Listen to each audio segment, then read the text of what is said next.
Guess தி actor challenge. இது என்னோட actor. இது என்னோட ஆக்டர். உன்னோட ஆக்டர் வந்து மோர் தேன் 100 ஃபிலிம்ஸ் நடிச்சிருப்பாங்களா? இல்லை. ஓகே. ஸோ உங்களோட ஆக்டர் 100 ஃபிலிம்ஸ் நடிச்சிருப்பாங்களா? இல்லை. உன்னோட ஆக்டர் வந்து 90s கிட்ஸ்க்கு ரொம்ப ஃபேவரட் அந்த டைமில் பீரியடில் வந்தவங்களா இல்லை அதுக்கு முன்னாடி இருந்தே ஆக்ட் பண்ணிட்டு இருக்காங்க? 90s பீரியடில் வந்தவங்க தான். ஆனால் ரொம்ப ஷைன் ஆனது 2Kக்கு அப்புறம். ஓகே. ஸோ உங்களோட ஃபேவரட் ஆக்டருக்கு வந்து ஏதாவது டைட்டில் உண்டா?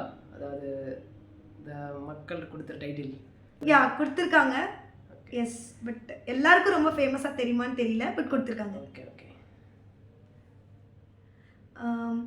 உன்னோட ஆக்டருக்கு வந்து என்ன சொல்கிறது, அவங்க வந்து லவ் ஃபிலிம்ஸ் அந்த மாதிரி நடிப்பாங்களா இல்லை ஆக்ஷன் ஃபிலிம்ஸ் அதில் ரொம்ப நடிக்கிற ஆக்டரா?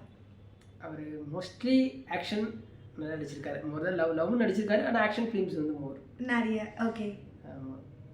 ஸோ உங்களோட ஆக்டர் வந்து ரொம்ப ஹைட்டா இல்லை ஒரு கொஞ்சம் ஷார்ட்டா இல்லை நார்மல்?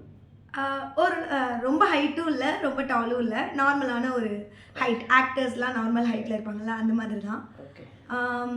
பிளாக் பஸ்டர்ஸ் இப்போ ரீசெண்டாக அந்த ஆக்டருக்கு வந்திருக்கா? பிளாக் பஸ்டர் இல்லை. ஸோ நீங்கள் நடித்த அவர் வந்து எந்த மாதிரி ஜெனர் மோஸ்ட்லி நடிப்பார்? அதாவது லவ்லி ஃபிலிம், ஃபேமிலி ஓரியன்ட் ஃபிலிமா இல்லை ஆக்ஷன் ஓரியன்ட் ஃபிலிமா? மோஸ்ட்லி ஃபேமிலி ஓரியன்ட் ஃபிலிம், அதுக்கப்புறமா எல்லா வயதினரையும் கவர் பண்ணுற மாதிரி தான். கெஸ் பண்ணிட்டேன். அது வந்து சிவகார்த்திகேயன் தானே? கரெக்டு. நீ என்ன ஆக்டர் கெஸ் பண்ணியிருந்த? நான் வந்து விக்ரம். ஓகே. ஸோ உங்களுக்கு இந்த வீடியோ பிடிச்சிருந்தா லைக் பண்ணி சப்ஸ்கிரைப் பண்ணிக்கோங்க. தேங்க்யூ.